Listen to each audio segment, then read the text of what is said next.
Hashem Na'aseh v'Natzliach, Shiur Torah, Buchim Rabbaim, all the online fans, Baruch Hashem, we're back here on our Tuesday night, Ikvita de Mashiach, Era of Mashiach series based on the Kuntres by Rav Elchonan Wasserman, Alav Shalom, who in the last several months has been walking us and holding our hands, if you will, through what the era of Mashiach is going to look like, why we're even in this situation in the first place. Tonight's shiur will be for a refuah shlema for Avi Mori, David ben Esriya, Oshri ben Doris, Doris bat Zora, Levana bat Sarah, Sarah bat Levana, Yosef ben Levana, Talia bat Sarah, Yitro ben Avraham, Michal bat Yael, Orit bat Ilana, Serach bat Batya, Batya bat Sarah, Stefan ben Katarina, Jonas ben Sherry Haley, Talia bat Sarah, Rabbanit Sarah bat Anat, Rab Ephraim ben Shulamit,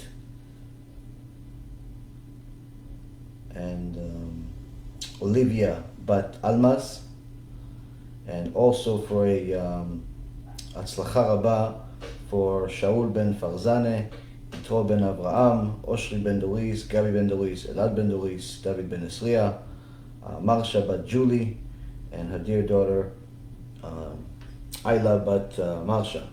הקדוש ברוך הוא יברך אותם בכל מכל כל, חיים ארוכים, שלמים, מלאים תורה, מצוות, גמילות חסדים, נחת, בעזרת השם, and especially through these very, very difficult times, as obviously everybody knows, the situation in the world seems to either continue or deteriorate. Seems like there's really no upswing for some time, which are in itself a indication that we are in Messianic times. But no one knows exactly when the Mashiach will come, as the Gemara says that there are three things that will come to a person by surprise.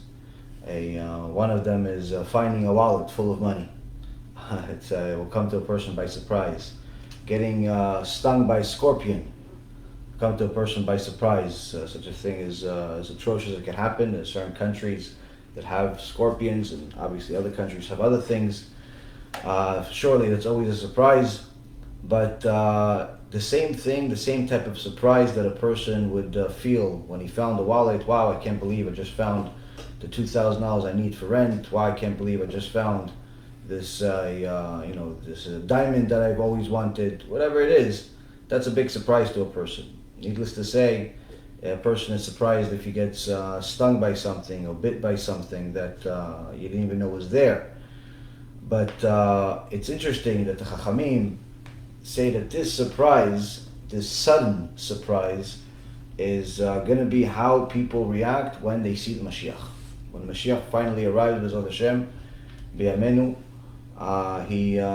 when he finally arrives, it's going to be a surprise to the whole world, because it's going to be as if the whole world and all of the Twitters and Facebooks and Googles and iPhones and high speed and the cars and the money and all the craziness that you have in the world, as if all of it is suddenly frozen, as if everything just gets real, and it just gets to a point where everyone realizes, okay, this is it. This is not just the climatic point of my life, but rather this is the culmination of the world. This is the climatic point of entire history, if you will.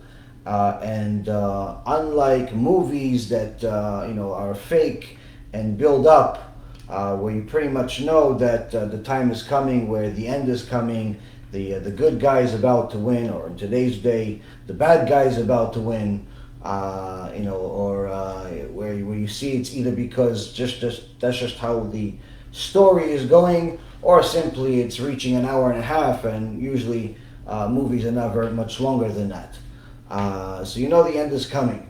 But when it comes to the Mashiach, there is a endless amount of confusion throughout all of the generations about the timing of Mashiach, simply because HaKadosh Baruch Hu specifically and intentionally did not want us to know the exact end. He gave us indications, he gave us auspicious times, that even some Chachamim, whether it be the Rabbi Akiva, alav shalom, or the Ramban, alav shalom, or many others, had specific indications of when the Mashiach would come, and some of them even pinpointed either specific people or specific years of when the Mashiach could potentially come. At the time of Rabbi Akiva for some time thought that Bar Koziba, Bar Kochba was the Mashiach, because he had literally superhuman powers that would seem to be messianic powers, but obviously only to see that he got, this Bar Koziba got full of himself, thought that the power is his and not God's, and therefore Kadosh Baruch Hu had one of his little servants called a snake kill him while he was relieving himself in a very embarrassing time, in a very embarrassing way. Showing a person, no matter how strong you think you are and how big you think you are and how successful you think you are, all of it is given or taken by Kadosh Baruch Hu. And that's one of the things that a person needs to know in this world, because the Mishnah in Avot says someone that desecrates Hashem's name in public, in private, his judgment will be that he'll be punished publicly. So Bar Koziba, or Bar Kochba he's called as well, was punished privately but publicly, meaning he was doing something private but it became a very public thing because he was such a public figure and because he was so famous. But needless to say, the other Chachamim throughout all of the generations have spoken about Mashiach many times. We've had quite a few people think of themselves as Mashiach, and unfortunately this has been one of the most damaging things to our nation throughout all of the generations. There is a sefer, I believe it's only in Hebrew, the sefer that talks about all of the false messiahs that were very well known, popular, and unfortunately damaging throughout all of the generations. Surely the most damaging one is Yoshke, Yeshua Notzri, or he's also called Ishau, that man. He was the most dangerous and damaging false messiah that we have till this day. He's causing damage with all this messianic groups that today are simply pulling a wool over people's eyes by pretending to be Jewish when in reality they are 100% Christianity. It's at least during the Spanish Inquisition 500, 600 years ago, if you didn't want to become one of them, one of the idol worshippers that's serving a man instead of God, they'd simply kill you. Today, it's a very different world where they're actually succeeding even more in missionizing and in getting Jews to adopt this idolatry as a result of a different strategy. Number one is that it's non-threatening. They simply tell people that they wanted to be friends. They give many people a lot of money, especially people that are struggling, which is, one of the ways of Christianity from its foundation. It was founded, by people that took advantage of the poor and the illiterate, and not much has changed over the last couple thousand years. They go specifically after people that are illiterate when it comes to Torah, when it comes to the Emet, and unfortunately they succeed. And they succeed because they spoil them and give them different things that perhaps the people want. And they take advantage of people's weaknesses and their desires. And this is one of the ways they're winning, unlike what they were doing with the sword. The other thing is that's really more damaging than ever is the fact that they're taking advantage of the average Jew's ignorance of Scripture, of the Torah itself, of the Tanakh, of the Gemara, of simply basics of Judaism, so much so that you have even major celebrities that are so-called, natural-born Jews adopting Christianity, but still claiming to be Jewish. I've spoken about one of them, this Andrew Klavan fellow that's partners with a Ben Shapiro in the Newswire or Daily Wire, and this person has not only adopted a idol worshipping religion, but still actually claims himself to be even more Jewish and more religious than he was when he was a Jew. Obviously, he's confused and clearly ignorant about what Judaism really is, and also what Christianity is, but the point is that he's not alone. There are many like him. Over 500,000 Jews have converted to Christianity over the last 2 decades, which is literally worse than all of the Inquisitions, all of the pogroms, all of the forced conversions that we've had throughout all of the decades, all of the centuries. More Jews have converted to Christianity with this simple tool of buying them in and taking advantage of their ignorance. And this is indeed one of the signs of end of days, because if things continue going the way they are, Mashiach is not going to have anybody to save. Now, of course, the Christians are going to tell you, no, it's really, he's going to come when all of the Jews become Christians, chas v'shalom. But the point being is that it's very important for a person to know that, the issue of Mashiach is very much a important subject in Judaism if it's discussed correctly. If it's discussed correctly, where you understand the risks, the rewards, the point of the whole subject itself, then it's a very critical subject to discuss, to understand, and have as part of your learning.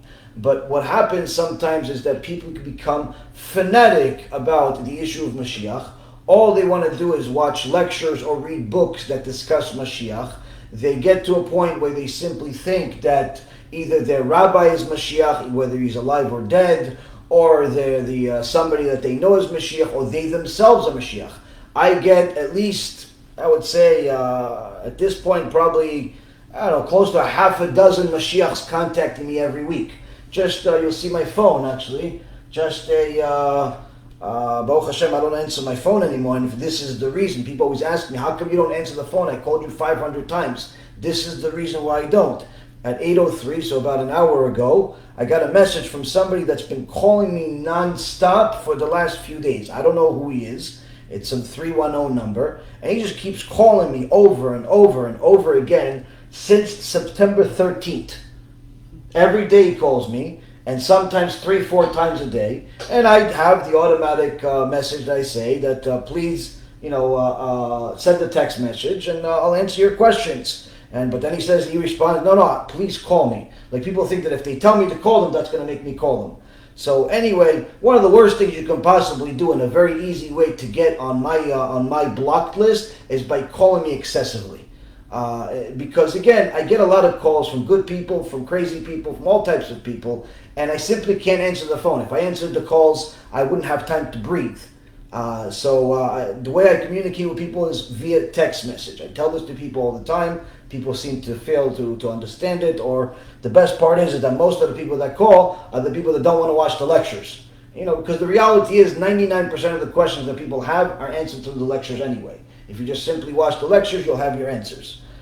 Whether it's because we discuss a lot of issues, or just siyata d'ishmaya, Kadosh Baruch Hu, even more so, Kadosh Baruch Hu will give you the answers through the lectures you watch. Anyway, so this fellow, I still don't know his name. He sends me messages and calls me excessively since September 13th. I go, wow. I guess he's been calling me for longer than that. He's been calling me since last year, since 2019. He's been calling me since September 13th of 2019. But lately he's been calling me nonstop, and he doesn't send messages though. Anyway, he sends me a message. World War III is any second. Thank you very much. This was a year ago, so any second is a little bit over a year ago. But then in the last few days, something happened. And again, until this point, he seems like maybe a little bit obsessive, but I don't know he's crazy yet officially. Just the fact that he has nothing else to do other than call me 500 times. But after the last few days, he called me a bunch of times. And then he finally gives me the news. And this is what he says. HaShem has revealed the Torah's Mashiach code to me.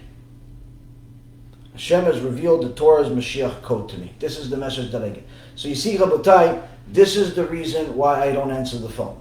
This is the reason why I simply refuse to answer the phone. And every time I feel bad, I'm like, you know what, I have some time. I have 15 minutes open right now. Maybe I'll just answer this call. Every time it hurts. Every time I regret it, because every time it's one bad message or another, or it's another call that's a complete waste of time.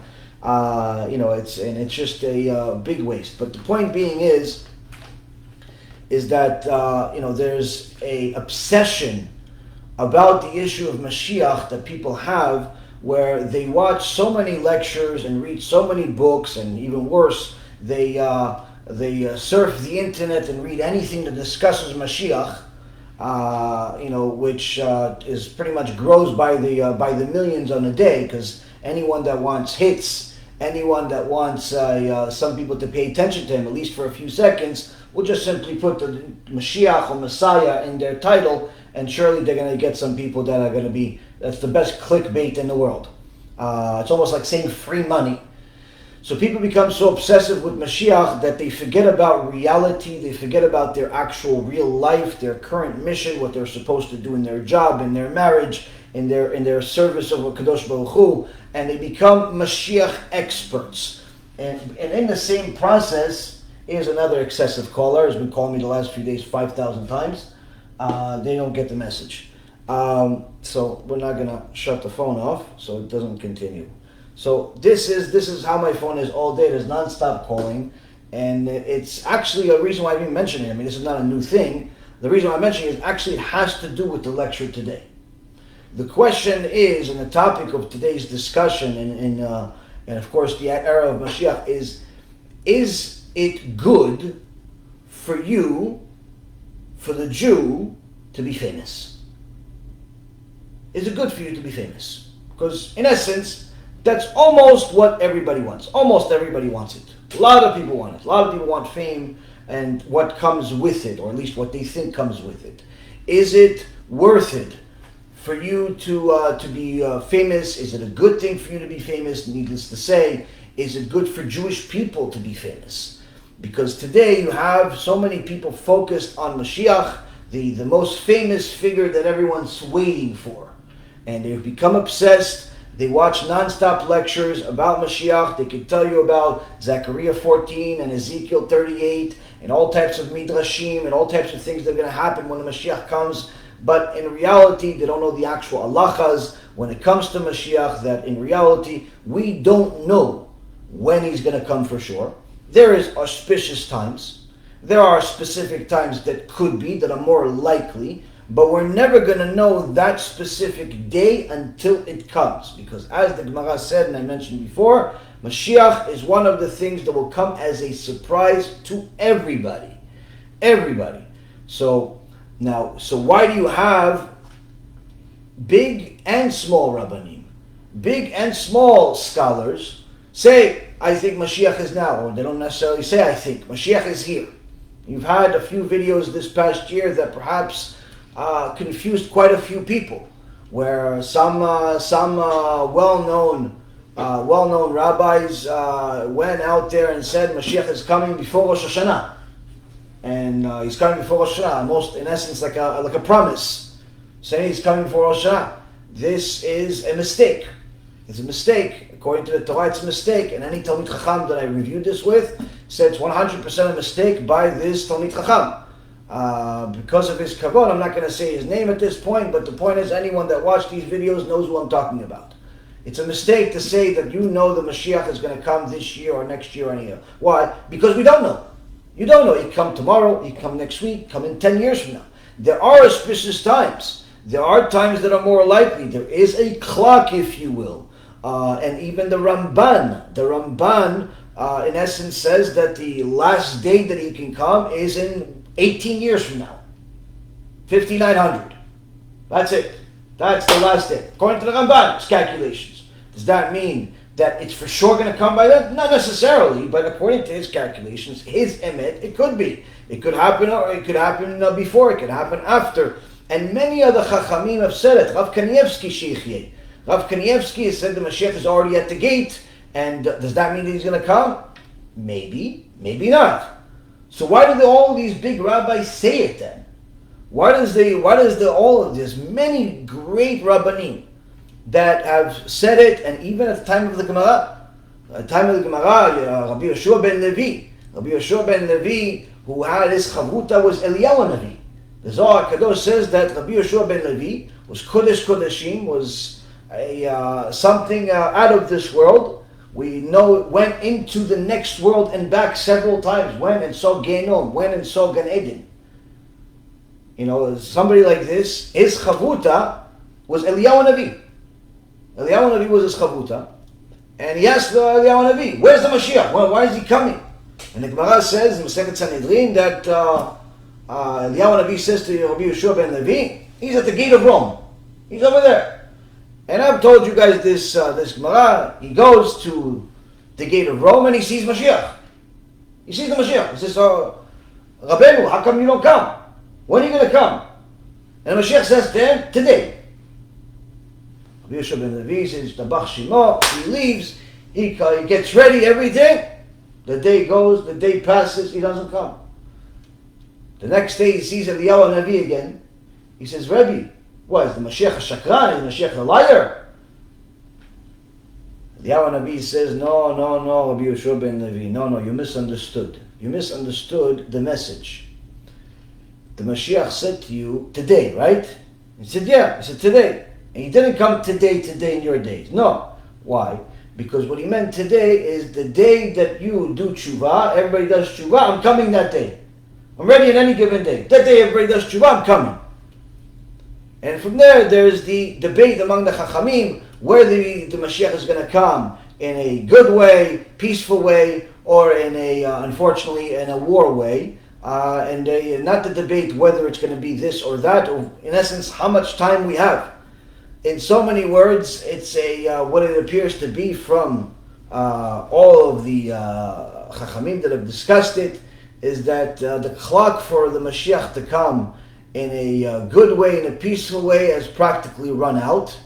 And we are already in the days of the Mashiach coming in a not so good way.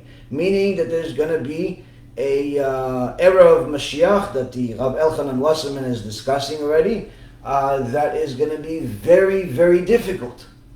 Very difficult, where not just with wars and bombs, but very difficult spiritually, very difficult financially, very difficult in every single aspect. But when the Mashiach comes, things will change immediately.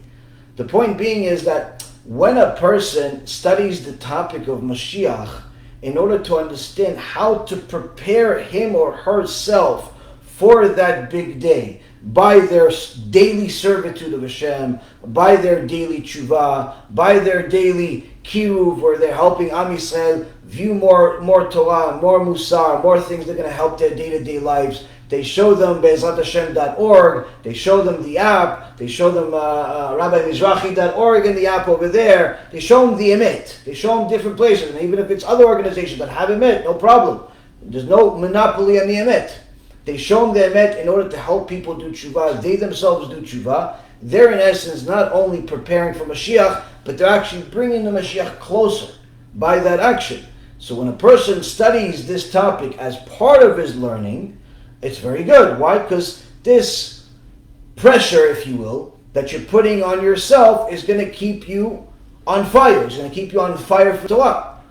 A person that just learns it just to become an expert on this particular topic and becomes obsessive with it, it goes to the completely opposite way, where that person can actually become a danger to himself and to others. She can become a danger to herself and to others, as we saw from the false messiahs. These false messiahs didn't create themselves. In essence, they started and they took advantage of other people's ignorance and obsession about the Mashiach without really knowing who's who and who's what.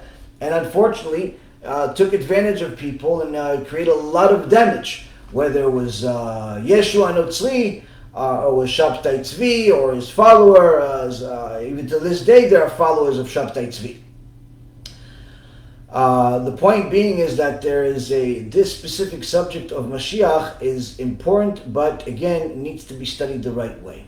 Now, with that being said, the Kuntres here, era of Mashiach, that Rav Wasserman has been teaching us, is simply telling us that rather than worrying about the date that Mashiach is going to come, rather than worry about what's going to happen the day he comes and the day after he comes, what you should do is have a clarity of why we're even in this position to begin with, what the world is going to look like before Mashiach comes in order to prepare for that world, which is the time that we are living in today, and make sure that you are actually one of the people that's going to benefit out of the Mashiach coming as a result of your TeShuva. Because if you just say Mashiach now, like some crazy people do in the middle of the streets with vans and buses and cars and Mashiach now, without telling anybody to keep Shabbat. Mashiach now, without telling anybody to stop wasting seed. Mashiach now, with everybody staying ignorant, but as long as they give some tzedakah, everybody's okay. That type of mentality is wrong. That type of mentality is dangerous. And the reason why is because anyone that has studied this topic knows that Uba leTzion Goel leshaveh pesha beYaakov. The Goel, the Mashiach, is coming to save those people that have done TeShuva. Those people that have done TeShuva and started keeping Shabbat. Stop wasting seed. Stop being immoral. Stop cheating in their business. We're fulfilling mitzvot. We're giving tzedakah. We're working on their shlom bayit, and so on and so forth. We're fulfilling all of the teachings of the Torah to the best of their ability, but for real, the best of their ability, not fake the best of their ability.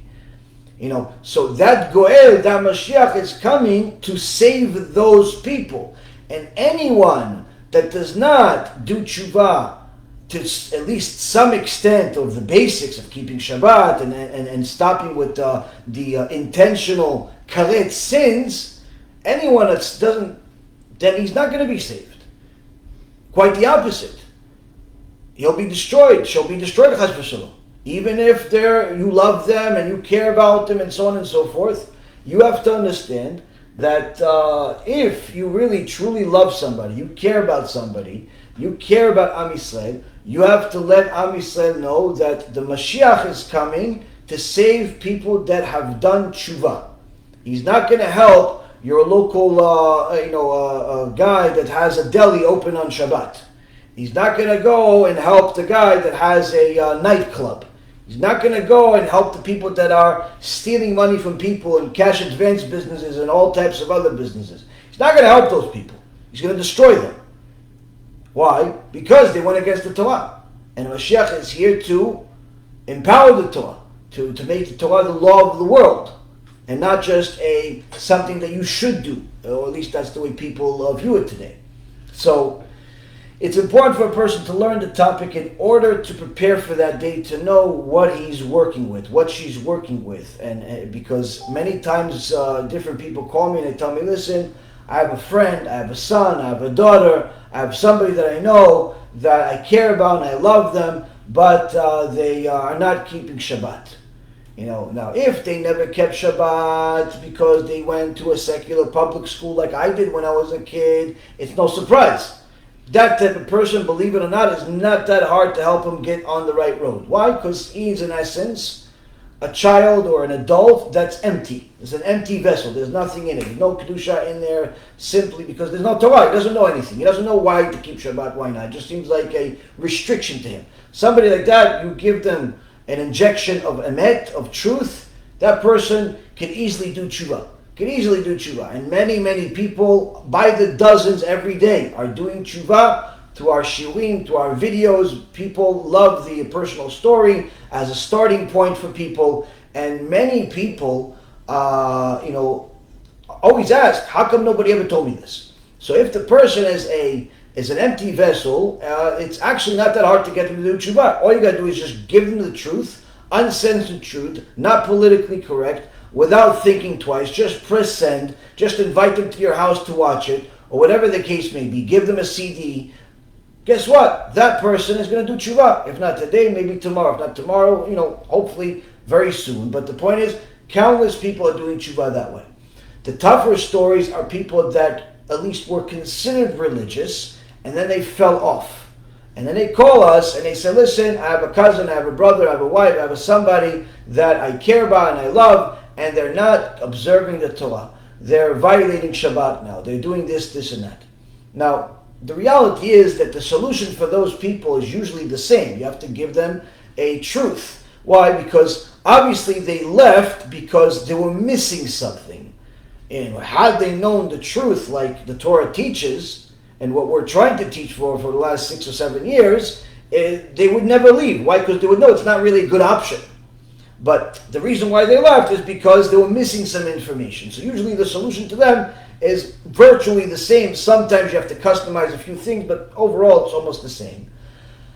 But the tough part that I have is the people that usually come and say, listen, I have somebody, I have a daughter, I have a son, and then they're off. And the tough time that I have is that, how long has this been going on?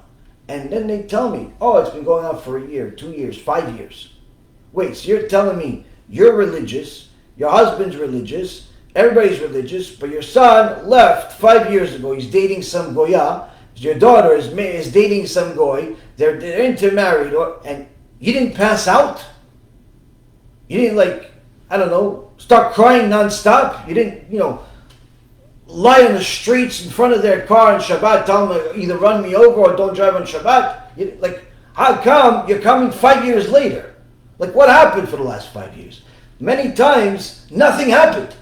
Why? Because people simply didn't care enough until it got to a point of almost no return. Meaning, when she first started, violating Shabbat, people were like, oh yeah, it's just a phase. Oh, she doesn't want to. She's still young. She's having a good time. She wants to go to a nightclub. She wants to have this. She has to have that. In the beginning, the parents are almost nonchalant about it.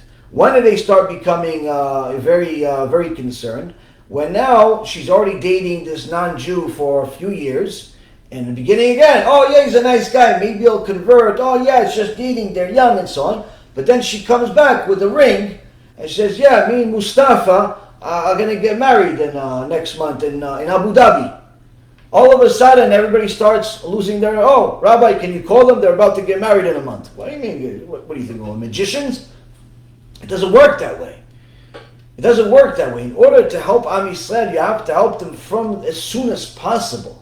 And unfortunately, many times people are scared to help each other.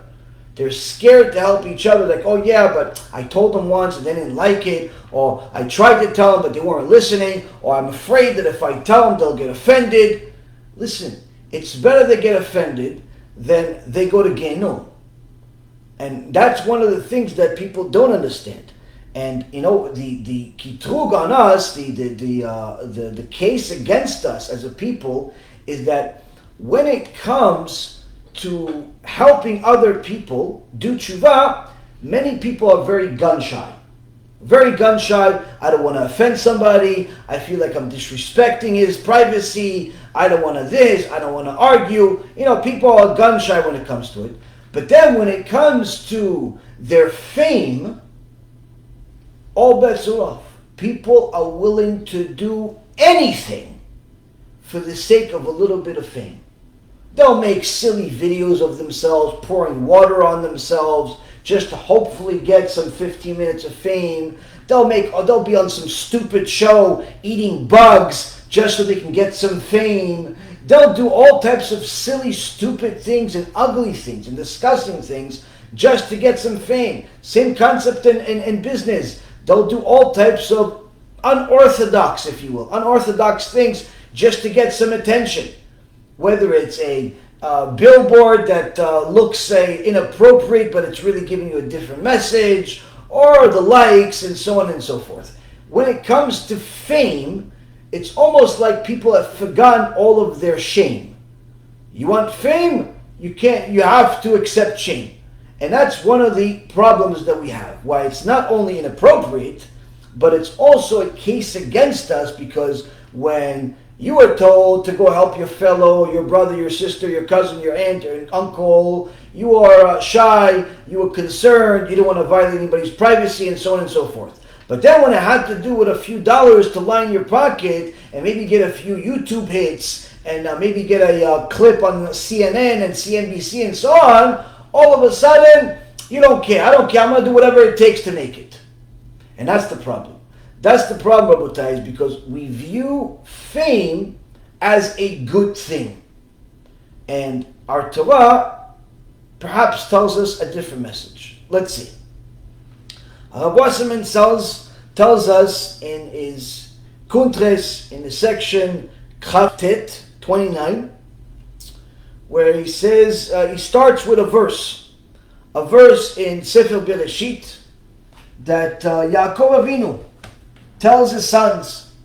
Yaakov Avinu tells his sons when he's in Genesis chapter 42, verse number 1, where when he sends them to Egypt.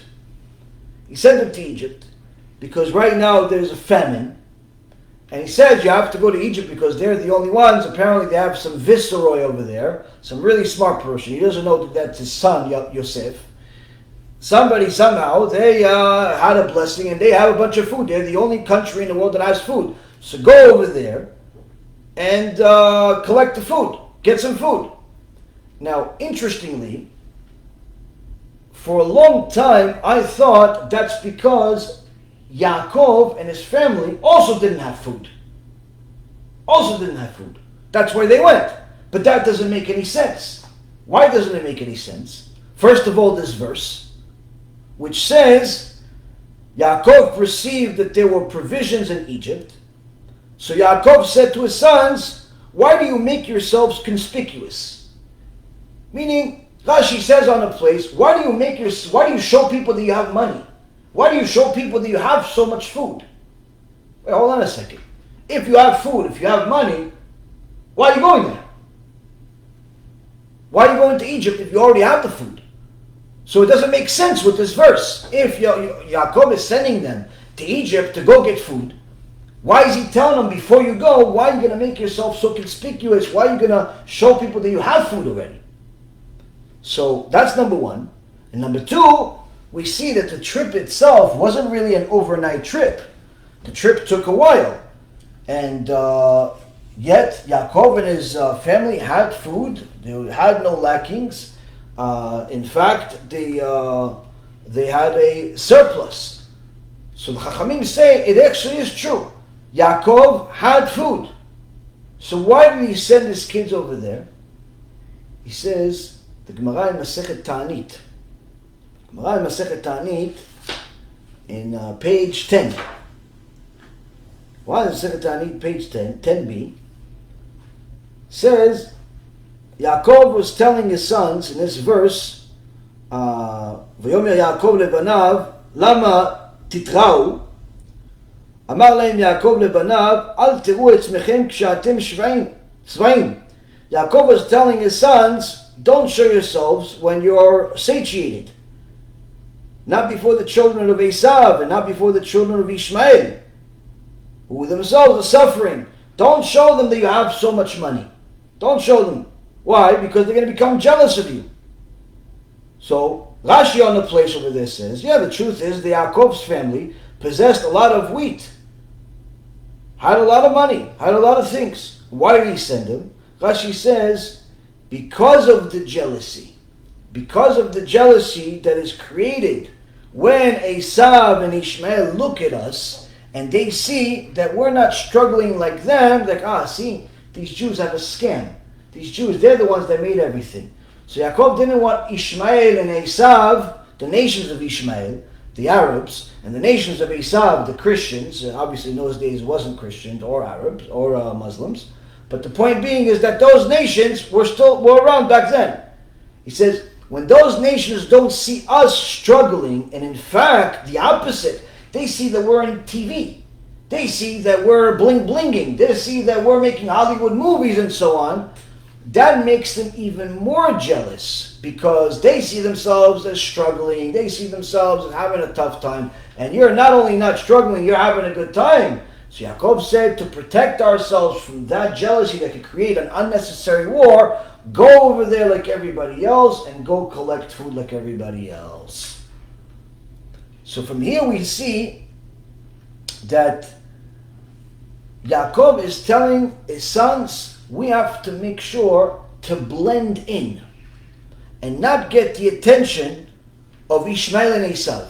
In so many words, this is the opposite of being famous. And that's what Rav Wasserman opens the section with. He uses this verse and the commentary by the Ramban, Rashi, and also the Gemara Masechet Taanit. All of them bring the same exact thing. And he says, why do you show yourselves before your brothers, the sons of Esau and Ishmael? This is a clear rebuke, a clear admonition, not to give the nations occasion to see us at all places and to speak of us at all times. Here we have a critical teachings of how to deal with the exile. Because we've been in the exile for 2,000 years, and there is an instruction set that we have from our sages of how to survive in the exile. Because the exile is tough. The exile is a nightmare. The exile has moments of good, like perhaps we're having a little bit now for some years since the Holocaust. But if you look throughout the whole of history, the Holocaust wasn't the only Holocaust. We practically had a Holocaust every several generations. Whether it was a Spanish Inquisition or some type of a pogrom or blood libels and so on and so forth. Whether it was in England or Spain or Turkey or Greece or Italy and so on and so forth. All over the world, the Jews have suffered over these last few thousand years. Every few generations, we had some type of disaster. Meaning that we had to find a way to out-survive the very same strong nation of Esau and Ishmael that was trying to destroy us. That's what we had to do for the last few thousand years. Where? In their countries, in their places, which is even more difficult. Had we had our own country and we had the time of David HaMelech or the time of Shlomo HaMelech where there was in essence a rule over the world and so on, it's a different story, but that was a short span of time. The majority of the history of Am Yisrael, we've been in the exile, we've been under control of some nation or another. And this will be the case until Mashiach comes.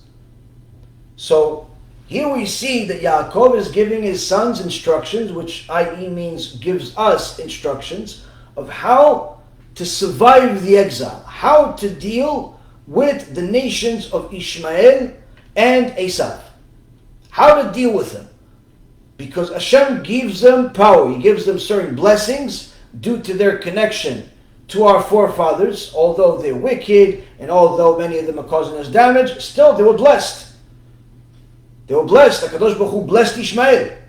Ishmael had a Brit Milah at 13 years old, and he was the son of Avraham.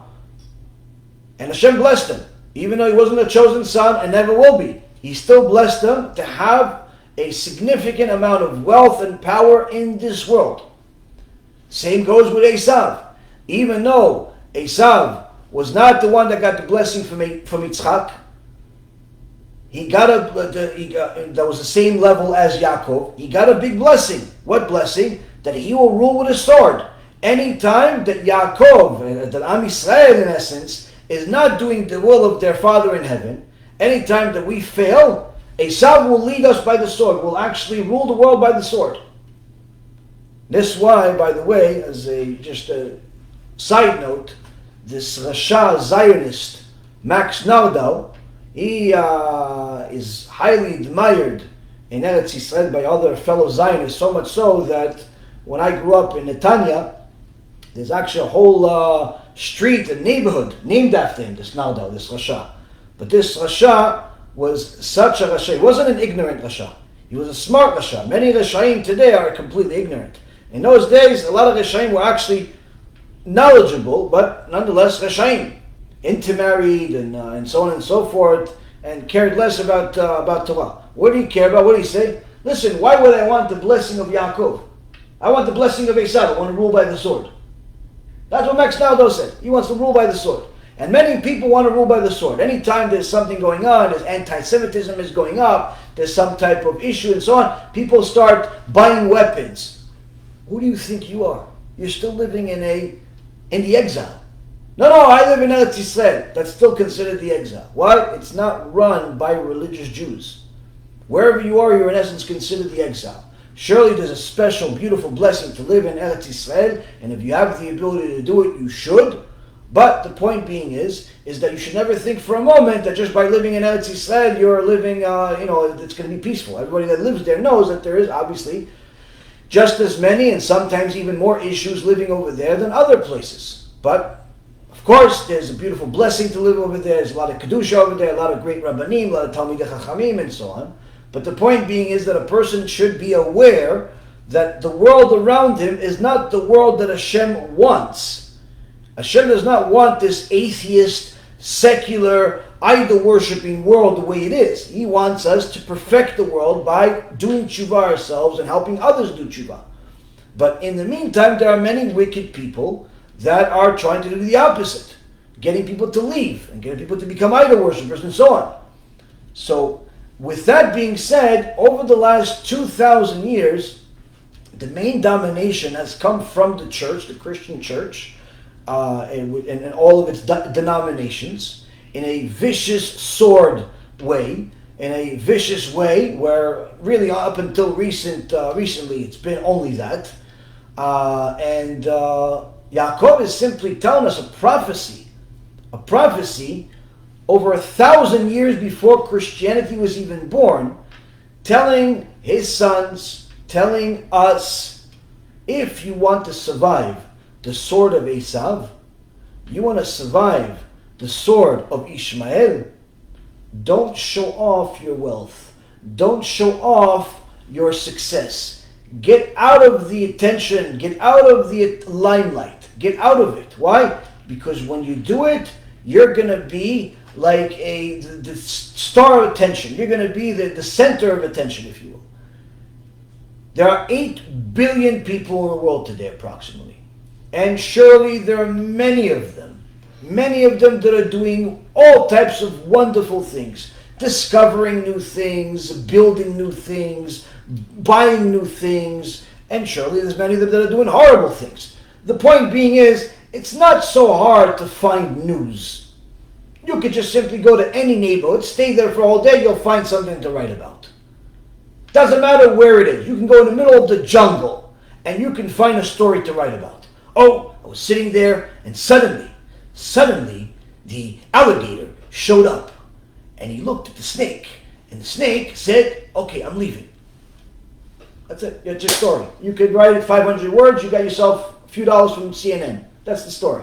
But they're not going to hire you. Why? It's not Jewish enough. That story about the alligator, is he religious? Or he's not religious? We're not going to put it. Why? That's the key. That's the secret that shows us, if anything else, a proof that HaKadosh Baruch Hu runs the world. Out of 8 billion people in the world, and 8 billion stories, every single day in every neighborhood, in every corner, in every jungle, every single day you will find in different stations, whether it be in America or in Holland or in Germany or anywhere, you'll constantly find some Jew on the news. You would think out of 8 billion people, there's probably half of them are Jews. They're on the news every day, so statistically you would figure we're on the news because there's just so many of us. It's surprising to a lot of ignorant people that we are only about 15 to 20 million population in the entire world that we know about. Surely there are many we don't know about, but they're not on the news. The ones we don't know about are not on the news. The ones we do know about, they're constantly on the news. That 15 to 20 million out of the 8 billion, which is not even 1%, it's not even 0.25%. That 15 to 20 million is constantly on the news every day, which is ridiculous. There are entire countries that have 5 or even 8 times the population of all of the Jews in the world, just in their country, they have 50, 80 million goyim living there.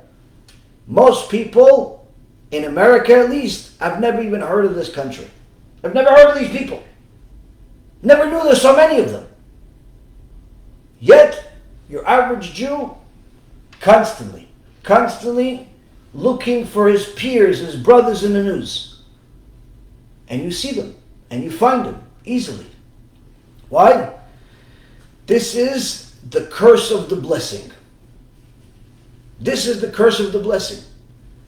HaKadosh Baruch Hu told us, he told our forefathers that we're going to be like the stars in the heavens, or like the dust on the ground. In one aspect of it, you could understand that we're going to be innumerable. So you could say, wow, there's so many, that doesn't make any sense because there's not that many. So obviously, it wouldn't necessarily mean that. One of the Mefarshim says, when we're good spiritually, when we follow our Father in heaven, we follow HaShem and His Torah, we're the stars, we're the best creation. Out of all creations, we're the best creation. When we don't, we're worse than the worst. We create a lot of havoc, create a lot of damage. Hence the reason of why even these wicked, Yimach Shimam, enemies of us, whether it be Hitler or all of the other followers of his, always had a case against us. But not against the righteous Jews, case against the wicked Jews, but they classified all Jews as the same. They would say, oh yeah, you see these Jews, they created communism because Karl Marx was a Jew, and his followers were Jews, and so on. So he said, oh, see, communism destroyed a lot of things, therefore we hate Jews. He hates Jews. Complete nonsense. Most of the hate that he learned, Hitler, Yimach Shimo, was actually from articles that Jews were writing. Like I told you, Herzl, Yimach Shimo, Max Nordau, Kletchkin, and a few others were writing articles that were anti-Semitic in order to create anti-Semitism, in order to get the rich Jews to support them and establish a country, because that's what they wanted. They didn't care about the fact that we're going to kill 1 million or 6 million Jews. They cared less about that. They cared about their kavod. Now back to our topic. We see here that you have fame that is simply a mystery in itself. A mystery in itself. How could 15 to 20 million Jews constantly be the topic of discussion? There's an election. Everyone knows it's an election. Everyone knows that you have one guy against another, one guy against a girl, or one guy against some senile person, we're not really sure. There's always some type of an election. Every 4 years in America there's an election. This is not a Jewish country. But what's constantly highlighted every time, either during the election or during the term of the winner? Oh, did you see that his secretary is Jewish? Oh, did you see that the judge that he picked is Jewish? Oh, did you see that his assistant's cousin's neighbor's dog's uncle is Jewish? Like, no, you're never going to see a story of, oh, did you see he's Christian? Oh, did you see that he's Muslim? Oh, did you see? You're never going to see that story. And if you do, there's something wrong. Maybe you're looking at the wrong news network. There's something wrong over there. Constantly you're going to see the Jew identified. Not because he's visibly Jewish most of the time. He's not wearing a kippah. She's not wearing a kisui rosh. No. But their Judaism nonetheless is identified by the media, by people, and by his brothers and sisters. They're proud. Oh, look, my long-distant brother. He's in the White House today, and he's attorney. He's one of 500 attorneys, and he's a Jew. Constantly in the media. There's all types of stories about it. But you're never going to hear the same thing about the others. You're never going to hear, oh, he's a Buddhist. He's an atheist. He created his own religion. You're never going to hear that. But a Jew you're going to hear. That's the blessing and the curse. Kadosh Baruch Hu says we're going to be stars. We're going to be stars. But it's not necessarily good. It's just like dust. That fame is going to create a lot of problems. That fame is going to create a lot of problems. Rav Wasserman brings us a verse and he tells us, look, There's a verse in the Torah where Yaakov is warning us not to bring attention to ourselves. And Rashi and the Ramban and the Gemara all say this is a problem. You bringing attention to yourself is a problem. Not just a problem of ayin hara among yourselves and so on. No, it's a problem because it's going to hurt your survivability ratio in the exile. Because when Esau and Ishmael see you on the news, they get jealous. They get angry. They get inquisitive. Why is he on the news and Chris is not on the news? Why is he on the news and Ahmed is not on the news? Why is she on the news and Fatima is not on the news? Why is she on the news and Christine is not on the news? What is this Jew doing here? How did he get here? They're bothered by it. They don't even know why. Secret is, this is a rule in the world. That they have to be bothered by it. Why? Rabbi Shimon Bar Yochai says, Esau soneh Yaakov. Esau hates Yaakov. Esau hates Yaakov. It's a rule. It's like gravity. Now, that hate is not always effective. It's not always on. But it's on at different times. There's a famous story I learned from my Rebbe about the Baal Shem Tov. The Baal Shem Tov had a driver, if you will, of his carriage, horse and carriage. Back then, they didn't have Bentleys. If it was today, they'd probably have a Bentley. Back then, horse and carriage. Anyway, his driver was a Christian. Christian, not such a smart guy. He has the Baal Shem Tov and his Talmidim in the back all day, and he still stays with his foolish beliefs. But he was with the Baal Shem Tov for a long time. One day, they go through a certain new area, some woods, and all of a sudden, the driver stops, turns around to the Baal Shem Tov. He says, I'm going to kill you. Says to the Baal Shem Tov, I'm going to kill all of you. So the Rebbe says, okay, no problem. I knew this day's going to come, but I care about you nonetheless. Why are you going to stay here? You're going to get caught if you do it here. There's people are going to see. Let's go deeper into the woods. Let's go deeper into the woods and kill us over there. At least you won't get caught. Driver, like I said, wasn't exactly the brightest person in the world. Started going. Now you're probably thinking the Baal Shem Tov threw a shuriken at him or something.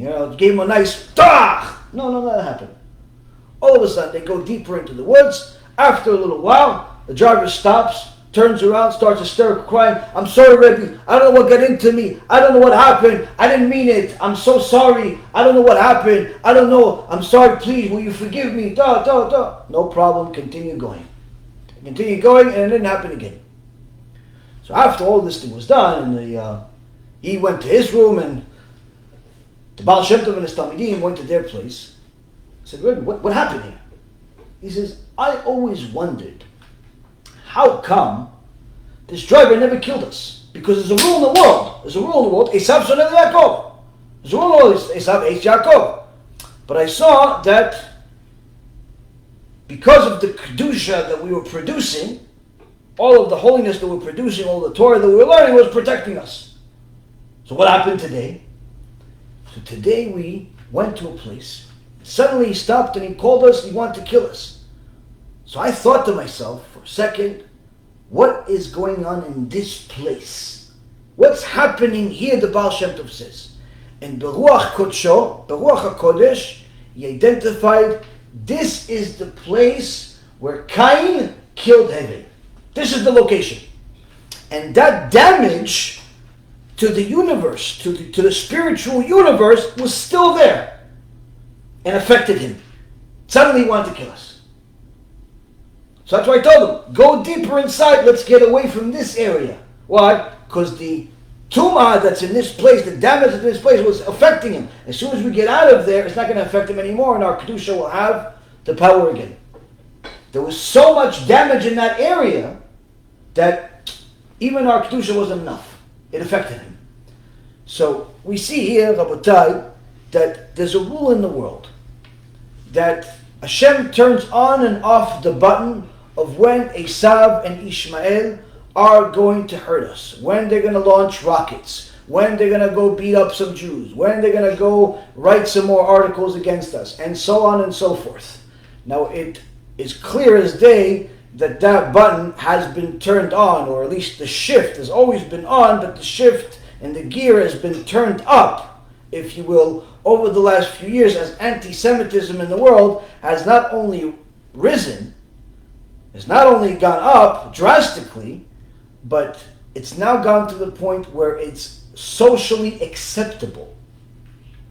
It's socially acceptable to be anti-Semitic. When I was younger, I remember there was some Rasha named Mel Gibson, a Hollywood actor, menuvad, despicable human being, made a lot of money in Hollywood, succeeded, worked with a lot of Jews, did really well, suddenly was caught expressing his open anti-Semitism. Now in those days, anti-Semitism was going on, but it wasn't as bad as today, and it was still not acceptable. So that record that they found of him, that he is expressing his anti-Semitism, ruined his career. Ruined his career, no one wanted to work with him, all the deals that he had were canceled, and so on and so forth. Destroyed his career. And this happened to many other people. There was one actress that one time made a joke that she feels like Steven Spielberg is like Hitler. Steven Spielberg is a Jew. She said he's like a Hitler.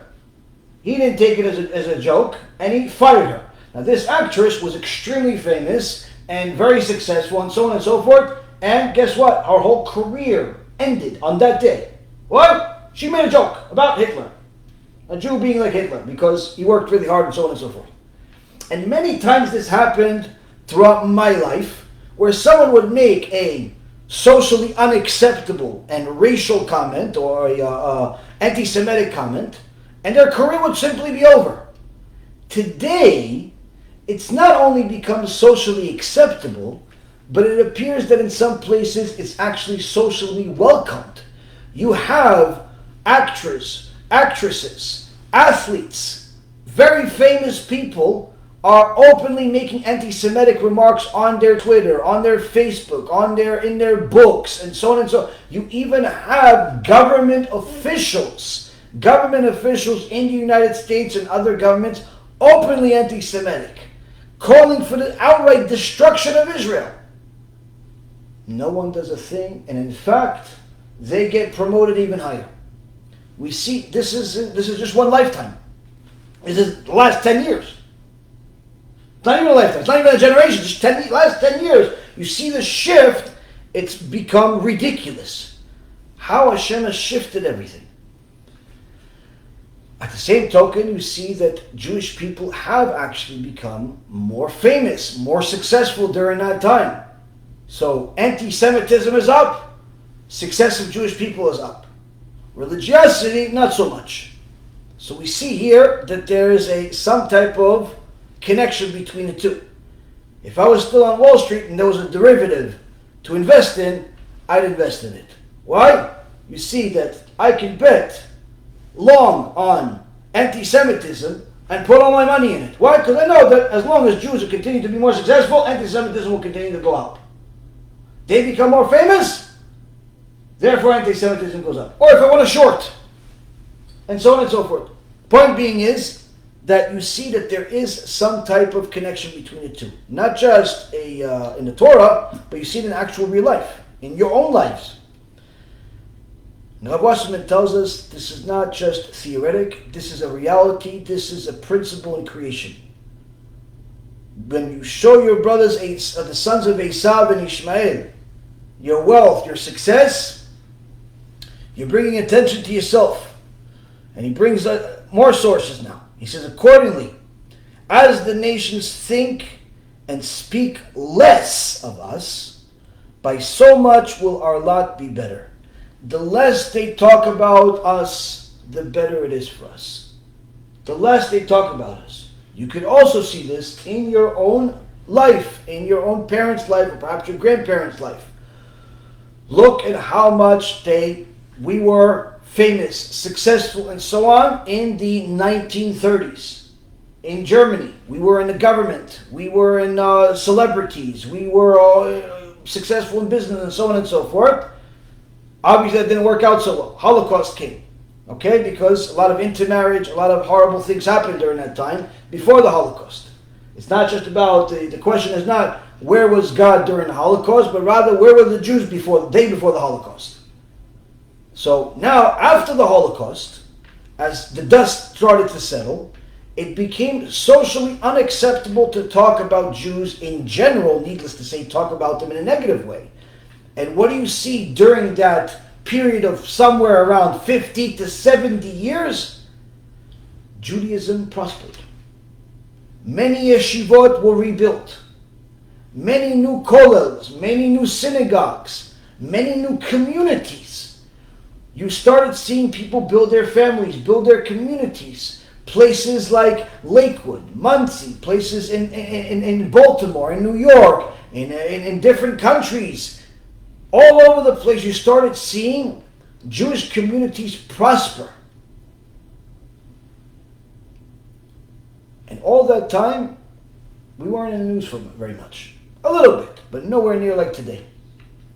In the last 15 to 20 years, that's changed.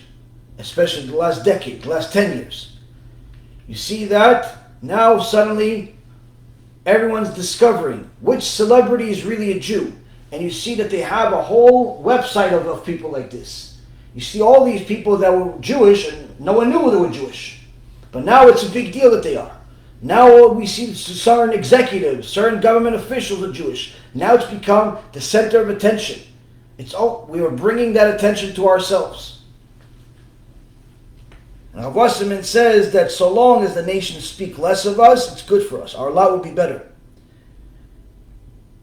When is it a time where we now have to bring attention? So you would say, okay, so we should just, as Jews, we should just dig ourselves a hole and don't get out of it? No. You could do business. You could get married, you could live a life, and so on and so forth, but don't bring so much attention to yourself. But there is an exception. There is an exception to this rule. What's the exception? Rav Wasserman says, except, meaning except, stay away from attention, except when this happens. What? Except when they, meaning Esau and Ishmael, when Esau and Ishmael make decrees against the precepts of the Torah. Then we must be as hard as a rock. We must not yield even a hair's breadth. If they want to know who is the richest Jew in town, no one should answer. If they want to know how many Jews are in your community, no one should answer. If they want to know, does anybody want to volunteer for the show and then we're going to pay you if you win, no one should go. Does anyone want to sing? No one should sing. Nothing. We should stay in our own community out of the limelight. That's what we're supposed to do. We're not doing that, but that's what we're supposed to do. But if they pass a rule like they're doing now in New York, or they were doing before Corona, and what they were doing in California, and what they were doing in England and other countries, where now they want to start doing things like they did almost 100 years ago, which is mess with the Jewish education. Tell us, no, you're not teaching enough secular subjects. You're teaching too much of your Torah. We want you to teach 7 hours of secular studies. In so many words, leaving no time whatsoever to teach Torah. We have a private school, a yeshiva, and they want us to teach secular subjects 95% of the time. This makes a yeshiva into a public school. A public school with rabbis that are teachers. Now, surely, anyone that has reviewed some of these crazy policies knows that, unfortunately, it is us, in some cases, that brought this attention to ourselves. Brought this negativity to ourselves. Number one, of course, you have all of the racism and the sinat chinam you have in yeshivot today, where pretty much if somebody's not Ashkenazi, or somebody's not Sfaradi, or somebody's not from a certain family, or somebody doesn't have a certain social standard, or a certain salary, or a certain car, or whatever it is, they don't accept this kid to yeshiva. So that already makes HaShem not like the yeshivot.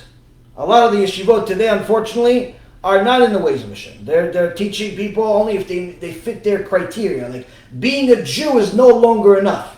You have to be rich, you have to be handsome, you have to be this, you have to be that. And on top of it, you have to pay $500 to $1,000 per kid every month. So, a lot of yeshivot, unfortunately, today are rejecting people because they don't fit their criteria. They fit God's criteria, but they don't fit their criteria. So that already shows that the Dean from Shemayim is not very happy with the yeshiva system. It's not all yeshivot, but many. In Eretz Israel, in America, and so on and so forth. The list goes on. This racism, this anti-Semitism, this sinat chinam, all of this is literally happening within yeshivot. And yes, even anti-Semitism is happening in yeshivot. Why? Because when you hate another Jew because he's Sfaradi, that's anti-Semitic. It's not just sinat chinam, it's anti-Semitic. You hate another Jew. You're not allowed to hate another Jew. Unless that Jew hates HaShem. And then it's a mitzvah. But the problem is, if this guy may as well hate HaShem, but he's willing to write a check for $1 million, all of a sudden you want to give a hug. So this is not a yeshiva that HaShem wants. Now, of course, again, this is not all the yeshivot, but many.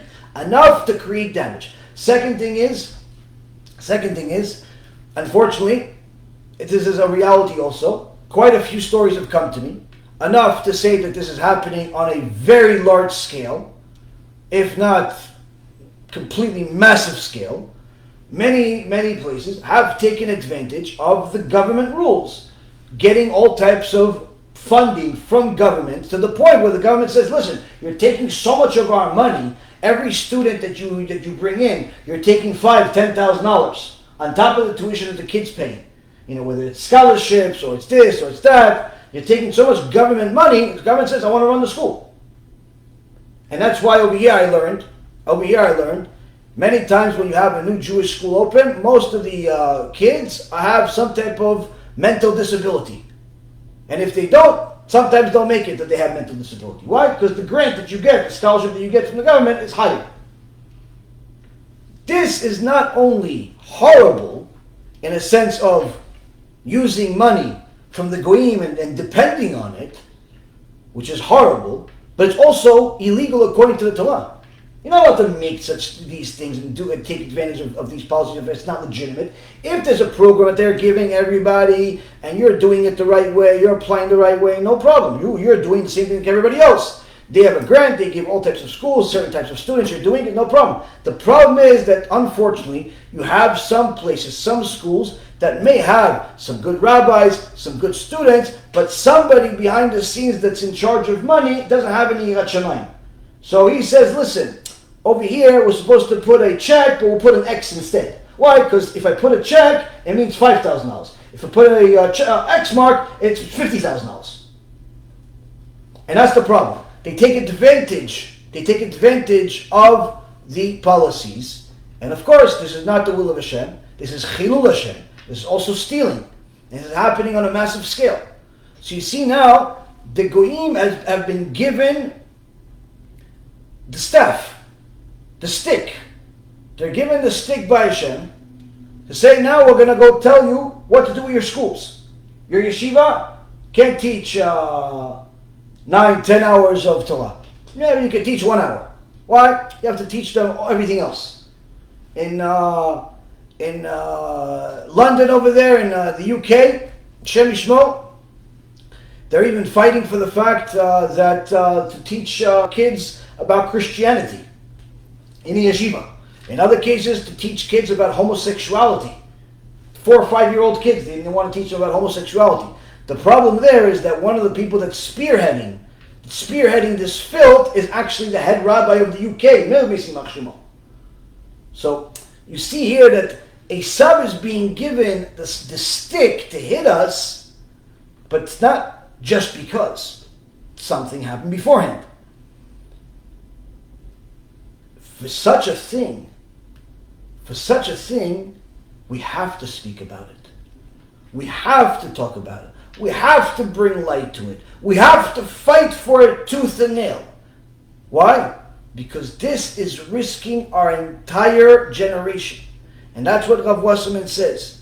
When these Ishmael and Edom and Esau make rules, make decrees that are against the precepts of the Torah, where they're trying to destroy our Torah, we have to be as hard as rocks.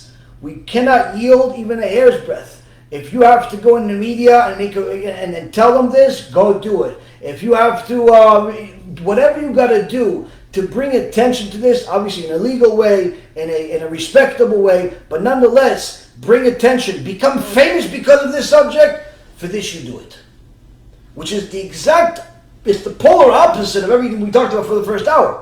First hour he's telling us stay out of the way, stay out of fame, you're bringing problems to Am Yisrael by doing it, you have a new show on TV, that's going to create problems for Am Yisrael. What do you mean? It's just a show about me. No. You have a show on TV, you're bringing problems to Am Yisrael. Why? Because the Goyim are going to watch you on cable television, doing all types of silly things, they're going to think about Jewish people, and that's a problem.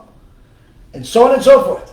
But if it has to do with defending Jewish education, defending the Torah itself, go and do it with 150% full force. What's the source? Rav Wasserman brings us the source.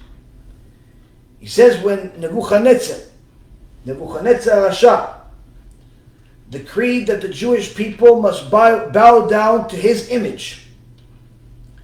In the book of Daniel, in chapter 3, verse 16, you'll find the story we're about to talk about. You have Nebuchadnezzar had a huge, enormous idol, a Baal, it's called. Enormous idol of Baal, built all gold, something monstrosity, like a building. And since he was the ruler of all of the nations, to the extent where all of the kings would have to come and be at his castle whenever he decreed for them to come, and he was such a sick, filthy man, the Gemara says he would rape every single one of them. This Nebuchadnezzar. Now, this Nebuchadnezzar made this huge Baal statue, and he had all of the nations come. Each one has to bow to it.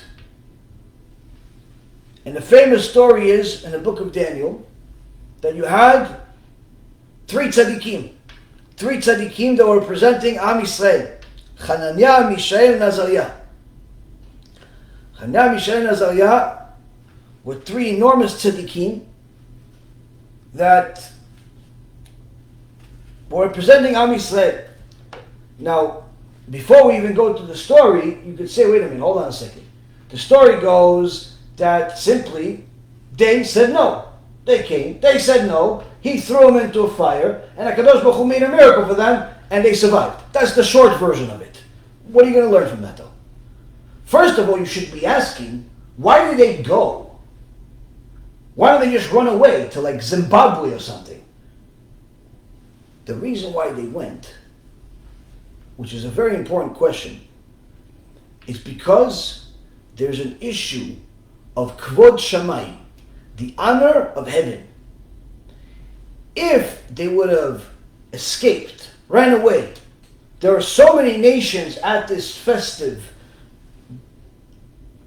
celebration of idolatry that nobody would have noticed.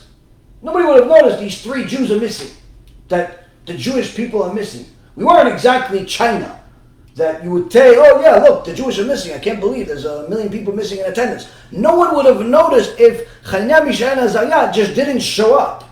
If they would have hidden in their houses, or they went to Zimbabwe, or they went to space, or whatever they did, no one would have noticed. But the problem is that the next day, Rav Yagen Alav Shalom said this, the next day, the paper would come out. New York Times, Yimach Shimam, will come out and say, what are they going to say? New York Times in Bavel will say, what? All of the nations bowed to Nebuchadnezzar's idol. All the nations. Which everyone would think, see, everybody, that includes the Jews. It would be documented in history that all of the nations, and all of the nations includes the Jewish people. And according to the nations, the Jewish people are included in that. And say, see, everybody bowed. So there's going to be a Chilul Hashem.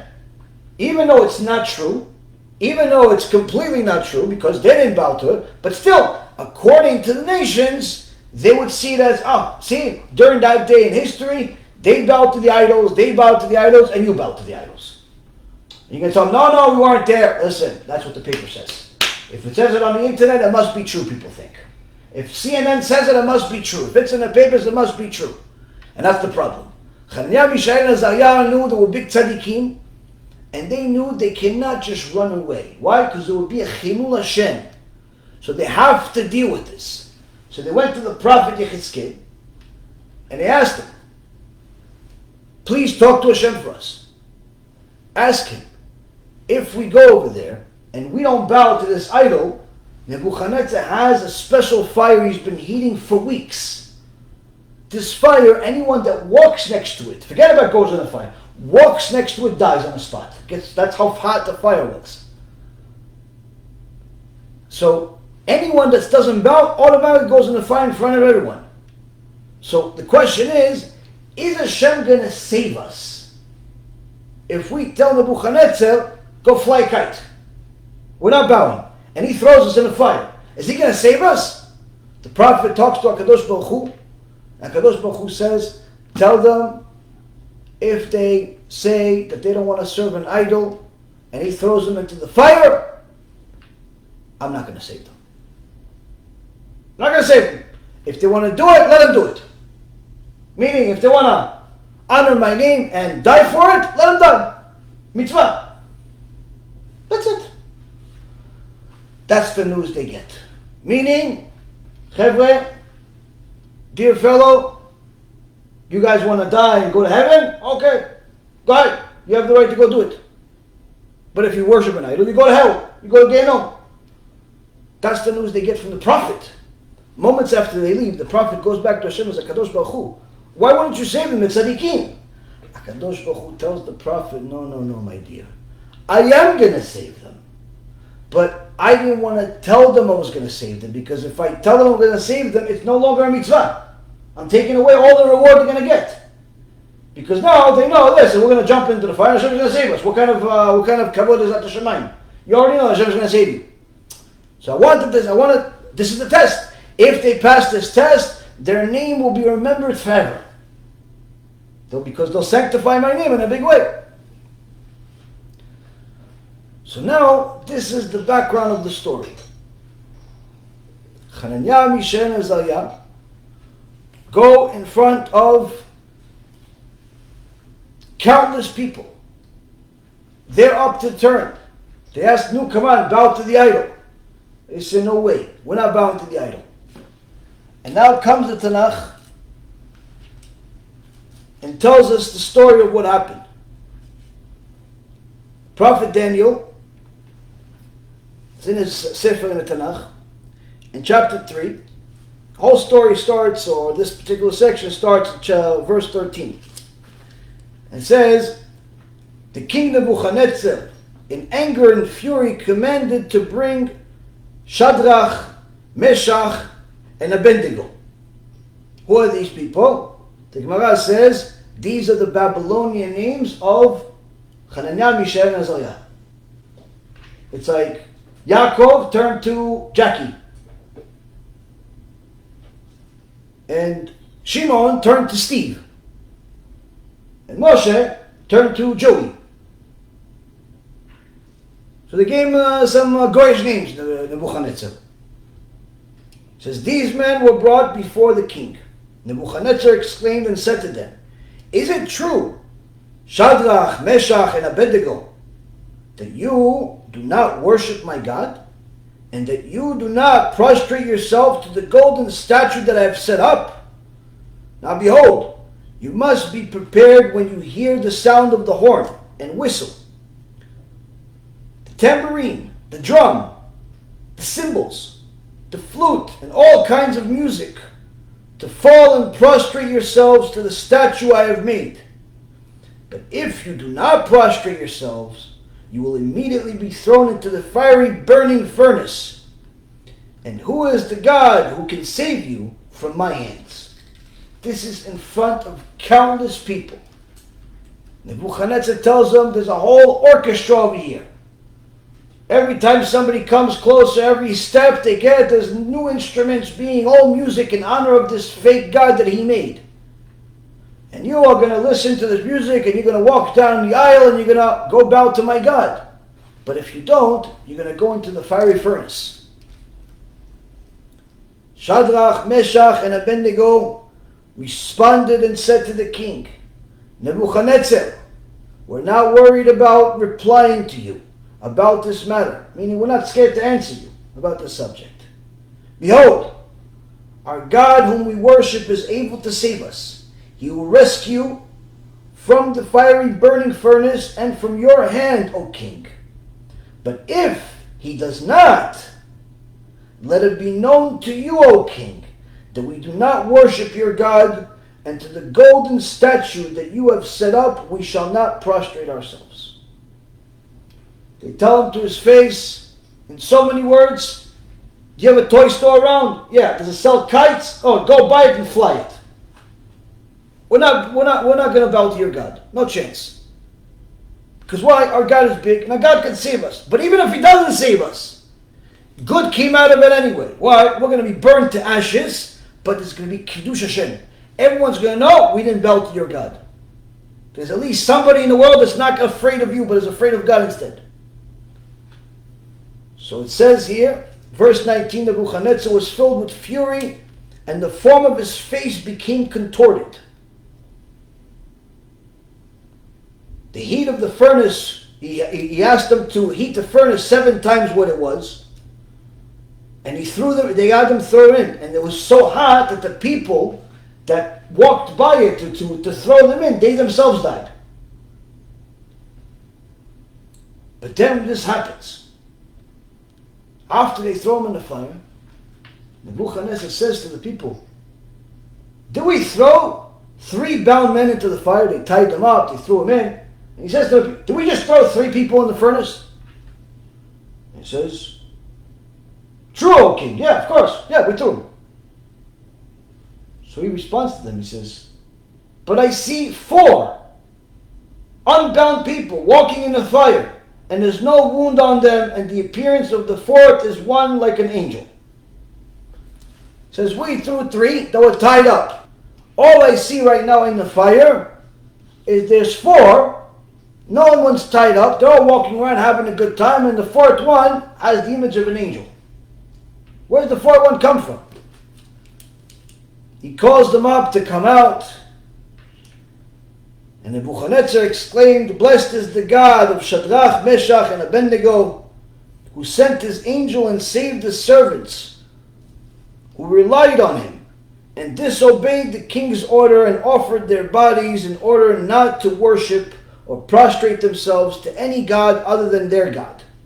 I issue a decree that any people, nation, or language who will speak amiss about the God of Shadrach, Meshach, and Abednego shall be cut to pieces, and his house will be turned into dunghill, for there is no other God able to rescue in this matter. So this turned out to be one of the greatest, biggest Kiddush Hashem events in the history of mankind. Everything I said, anyone that has read the book of Daniel knows the story, but don't worry, I'm going to give you something new in a moment. Here you have the most powerful king that ever lived until Mashiach will come. Hashem promised Nebuchadnezzar, who was, by the way, as a side note, a descendant of Shlomo Melech. He was actually a Jew, Nebuchadnezzar. According to the Chachamim we looked at, Nebuchadnezzar was a Jew. Hated Judaism, obviously, but nonetheless was a Jew. He ruled the world. No other king was going to be as powerful as him after. He has this event. 3 simple Talmidei Chachamim, Tzadikim, say, go fly a kite. We're not going to do it. He throws him in the fire. The whole thing happens. Kiddush Hashem. He says, okay, because you did it, now we're going to make a new rule, a new decree, because your God obviously showed he's the God. You defended your God, and in essence, this showed me that your God is the only God. There's no other God like him. Anyone that speaks bad about your God, I'm going to cut him to pieces. New decree. Big Kiddush Hashem. So now, Rabotai Yekarim, the Chachamim now start toiling in this whole event. Because here you have basic pshat. But then the Chachamim say, hold on a second. You see, when they responded to him, when the 3 tzaddikim, Hananiah, Mishael, and Azariah, responded to him, they called him Nebuchadnezzar, but then they called him king. Why? Is he Nebuchadnezzar or is he a king? Which one is he? What? Even the little words. What's going on? So now you're going to go to the Midrash Rabbah. Vayikra, towards the end of Lamed Gimel. You have the dialogue of what actually transpired here. In a section that talks about how a Jew that does business with another fellow Jew, or anybody, Moshe Rabbeinu says, when you business, make sure when you make a sale with your fellow, make a purchase from your fellow as hand. Meaning that don't do wrong to another. Do business the right way. So in that particular section, they bring, look, it's going to be times, it's going to be hard to do business. Why? We're going to be under the control of Esau and Ishmael. So now he brings this. He says, in the matter of this, you're destined to be sold. There's going to be a transaction. You're destined to be sold to the nations of the world. But nevertheless, be partners with your Creator. That this principle of being honest in business also is even when you're sold to the Goyim, to Esau, to Ishmael, when they're running the world. Always remember, this principle also applies there. You have to still be honest with your Creator and be partners with your Creator. What's an example of this? So the example of this is Hananiah, Mishael, and Azariah. And what they said to Nebuchadnezzar.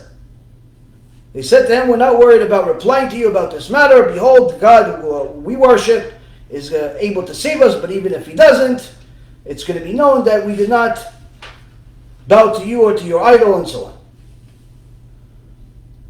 So now the Chachamim says, what actually happened in that transaction? What was the argument that Nebuchadnezzar? Just that was it? Of course, there was something else. So Nebuchadnezzar was a Talmid Chacham. He wasn't an idiot. He knew a few things. So Nebuchadnezzar says to Hananiah, Mishael, and Azariah, why are you not bowing? Wasn't the essence of idolatry not your creation? As it's written in Scripture, just as my hand has overpowered the kingdoms of false God, and their graven images are from Jerusalem and Samaria. This is Isaiah 10:10. And yet here in Babylonia, you're attempting to make my idol into a desolate thing. It's like, wait a minute, what are you pretending like you don't worship idols? You guys created idolatry. You guys did it yourself. What's the big deal? So now we say, okay, hold on a second. What do you mean we created idolatry? What are you talking about? Rabbi Yochanan comes and he says another explanation. Nebuchadnezzar says to Hananiah, Mishael, and Azariah, when you, the Jewish people, were in your land, in Eretz Yisrael, you would send messengers to us in Babylonia to buy nails, to buy hair for wigs, to buy bodies of idols, in order to carve other idols like them. And here you are attempting to make my idol into a desolate thing.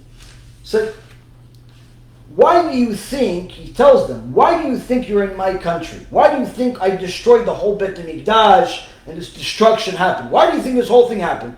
Because you guys were doing the same thing. You were buying our idols. You were buying the wigs, you were buying the this, you were buying that, buying it in your country. Your God punished you, and we ended up destroying the Bet HaMikdash. Now you're my servants, you're my slaves, you're my everything. So what are you pretending like you're not an idol worshiper?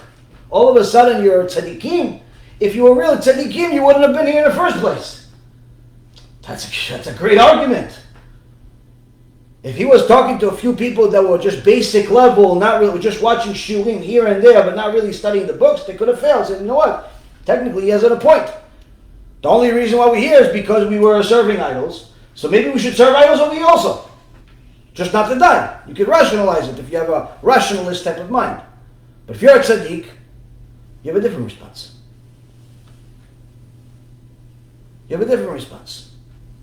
But in case they think, no, it's only referring to people that were serving idols, but of course, Am Yisrael and Esau weren't idol worshippers. So then the Midrash continues. Rabbi Shmuel bar Nachmani says, Nebuchadnezzar says to Am Yisrael and Esau, your idols were made of kesef ve'zahav. You had idols that were made of silver and gold. As it stated in Hosea 8:4, they're silver and gold. They made themselves idols. But my idol is entirely gold. All of it is pure gold. And you try to make it into a desolate thing. So here we see that because Am Yisrael unfortunately fell for money, gold, unfortunately not too different from today, people are serving money, people are serving gold and so on. He says, because instead of coming to the Shiur Torah, you were working overtime, you were working a third job, you were working on this, you were doing that, everything except Torah. That's why you're in this position in the first place. That's why Hashem destroyed the Bet HaMikdash. You've turned money into an idol. When you turn money into an idol, kesef turned into an idol, zahav turned into an idol, silver turned into an idol, money turned into an idol, gold turned into an idol, everything turned into an idol. On top of it, there's idol worshippers also. That's why you're in the first place. You're here in the first place. So what are you not worshiping the idol now all of a sudden? It's just you guys created this stuff. You see, the problem is, Rabotai, Nebuchadnezzar is bringing verses from the Torah and trying to use this against us. What is in essence he saying? He's saying that your own prophet said that you did it. Your own people said that you did it. And he brings the Hosea. Hosea the prophet, that's the Midrash is bringing the Hosea. Hosea the prophet in chapter 8. What does chapter 8 really say? What else does it say? HaKadosh Baruch Hu says to the people in chapter 8, verse number 12. Echtav lo ribe torati kmo zal nechshavu. HaKadosh Baruch Hu says to the people, I wrote for them the great principles of my Torah, but they were regarded as something alien. HaKadosh Baruch Hu says, I toiled over making this beautiful Torah, as beautiful as it is, but you guys were so busy trading your bitcoins and your stock market and cars and buying another watch and building another building and doing all of these different things that my Torah became like a foreign subject to you. So you'd figure, he's probably just talking about a bunch of, Zionist secular people, right? He's talking about a bunch of people that are just, they're not religious, so of course they don't know anything about Torah. The prophet's not talking about secular people. He's talking about religious people. He's talking about people that are connected to the religion. How do we know? You look at the next verses. The next verse says, Israel, Vayishkach Israel et Oseu, Vayiven Echalot, ויהודה ירבה ערים בצורות ושילחתי אש בערה ואכלה ארמונותיה. Said Israel, Am Yisrael has forgotten his maker, and he has built temples, and Judah has proliferated fortified cities. I will send a fire into their cities and will consume its palaces. So we see here, Rabotai, something atrocious. What do we see? He says that Am Yisrael forgot God. Forgot God. How do they forget God? They built temples, they built Bet Knesset, and they built cities. Wait, hold on a second. If we're building Bet Knesset, isn't that a good thing? To build a Bet Knesset is a good thing, no? So no. Why?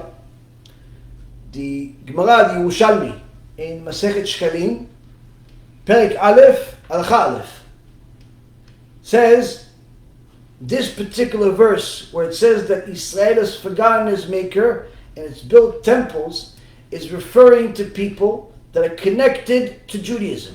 They even call themselves religious. They have a kippah, they may even have a shrine mole, they have a lot of things. But they're trying to buy their religiosity by donating money alone. Building a Bet Knesset, put their name on it, look, I have a Bet Knesset. Why? Because it's just another building for them, because they're also building cities, they're successful. So they have money. It's not like they didn't put their life savings into this Bet Knesset. They're building cities. They have a building over here. They have a building over here. They have the Trump Towers. They have the World Trade Center number 2. They have the Eiffel Tower. They have all these different. They're building cities. Because you know what? Since I already have some cities, let me build a temple too. Let me build a nice synagogue also. Nice BRS synagogue over here. Let me build something. Kadosh Baruch Hu says, you forgot me. With that temple, it shows me how much you forgot me. Why? You think I need your temples. You think I need your Bet Knesset. You're trying to buy heaven by just building a building. The Gemara in Masechet Shkalim says a person that just buys a Bet Knesset, builds a Bet Knesset, instead of investing money into helping Am Yisrael learn more Torah, get close to Hashem, do kiruv, help the avlichim that are poor, that don't have money to eat, but they learn Torah nonetheless. Instead of investing into the Torah, he's investing into bricks, mortar, and the like. He says this is a person that forgot who God is, because he thinks that God needs his temples. He thinks that God needs a synagogue. What does the Kadosh Baruch Hu want from you, Am Yisrael? But to fear him. That's what Moshe Rabbeinu tells Am Yisrael in Sefer Dvarim. What does the Kadosh Baruch Hu really want from you but to fear him? What does it mean to fear him? To go look at it. What did he say in the book?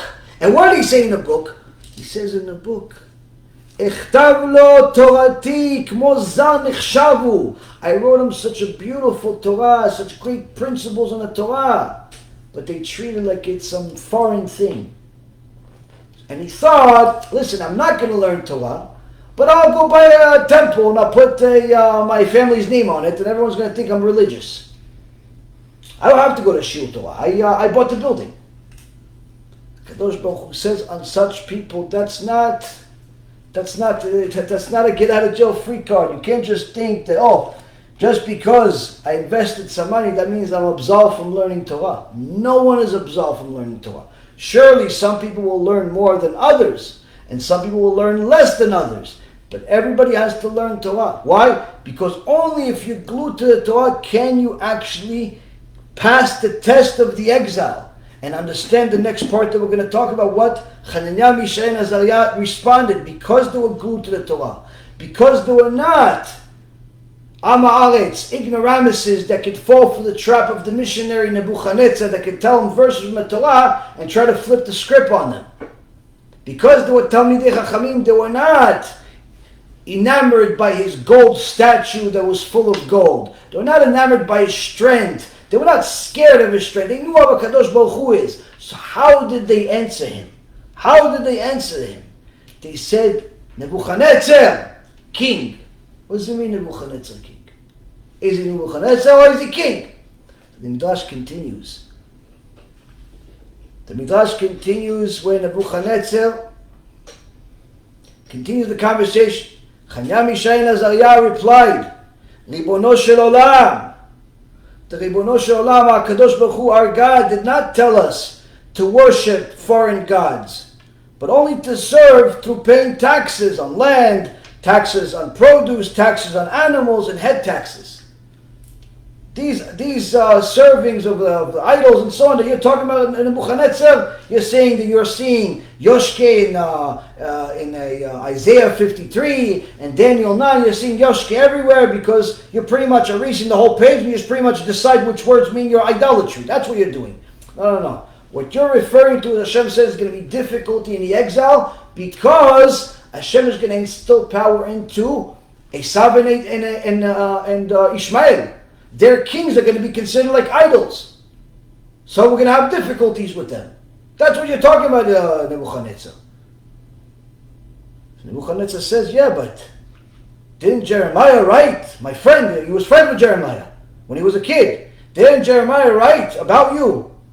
And it shall be that the nation or the kingdom that does not serve him, Nebuchadnezzar, the king of Babylonia, and does not put its neck into the yoke of the king of Babylonia, I will attend to that nation with the sword and with famine and with the pestilence. I mean, in essence, he's telling him, didn't HaKadosh Baruch Hu tell you, didn't Jeremiah write that I'm going to rule and you're going to bow to me and so on and so forth? Or Hashem is going to either, they're going to bow to Hashem or they're going to bow to, or Nebuchadnezzar is going to kill them. And Nebuchadnezzar says, listen, either you fulfill the beginning of the verse, or I'm going to fulfill the end. So this is the moment of truth. This is the Rega Shel Emet. The real behind the scenes of the conversation behind this whole event that happened in the Tanakh. In the book of Daniel, chapter 3, verse 16. Hananiah, Mishael, and Azariah call Nebuchadnezzar and king. Why? Shadrach, Meshach, and Abednego responded and said, the king, Nebuchadnezzar. Chachamim say, wait a minute, why you call him Nebuchadnezzar and why you call him king? The explanation is as follows. Hananiah, Mishael, and Azariah told Nebuchadnezzar, with respect to taxes on land, taxes on produce, taxes on animals, and head taxes. You're indeed a king over us. You're the king. Why? Because the Kadosh Baruch Hu told us in our Torah, he told our forefathers, Abraham, Yitzhak, and Yaakov, Moshe and Aaron, he told all of us, there's going to be kings while we're in the exile until Mashiach comes. What is the king? The king is going to rule over us. He's going to tax us. He's going to tell us we can only live in certain neighborhoods. He'll tell us that every time we make money we have to pay a certain fee, and so on and so forth. So for that, that's why we call you king. But with respect to the matter that you're instructing us, where you're trying to tell us that we have to go violate the Torah, that we have to go worship an idol, that we have to do something, you're merely Nebuchadnezzar. And Nebuchadnezzar is your name. Meaning, you and a dog are equal to us. Nebuchadnezzar got so angry, he started barking like a dog.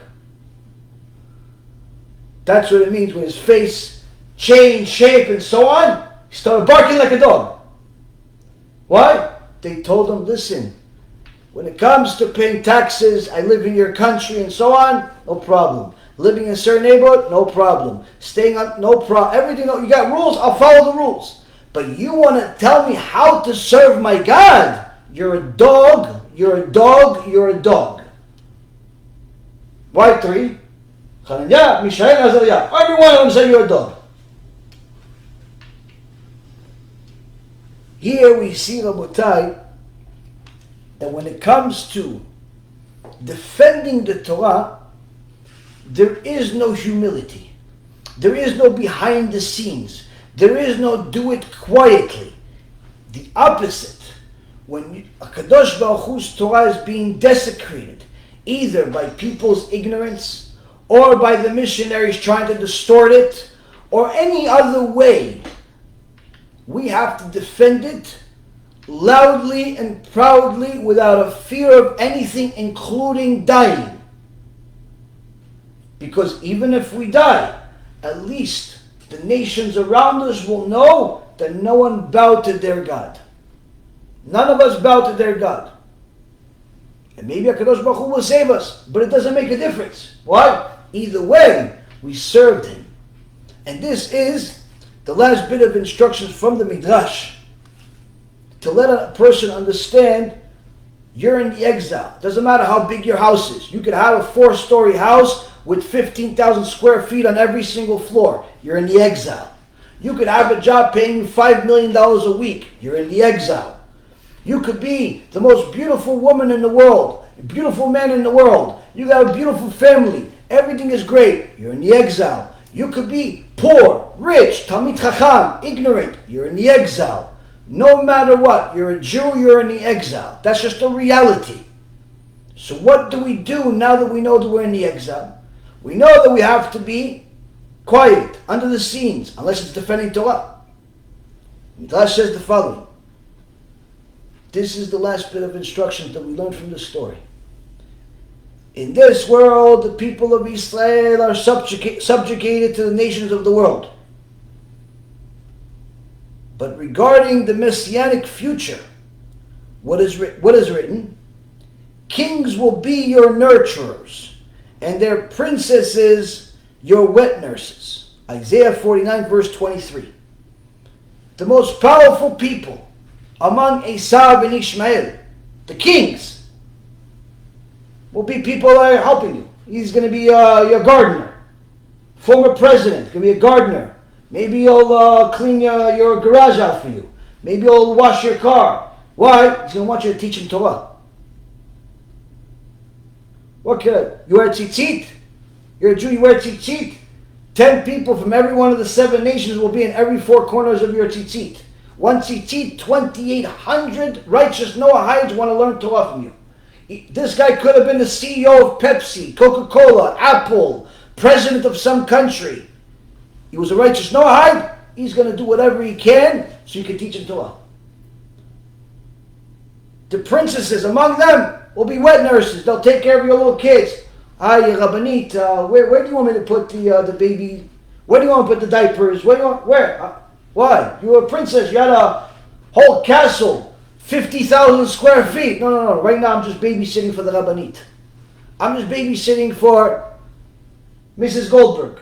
I'm just babysitting for all the rabbis over here. They're learning. We want to make sure that the babies and the kids and everybody's playing and is learning, is doing everything. We're taking care of it. We're changing diapers. We're washing. We're cleaning the house. But you're a princess. You're a princess of England. You're a princess of Honolulu. You're a princess of all types of things. No.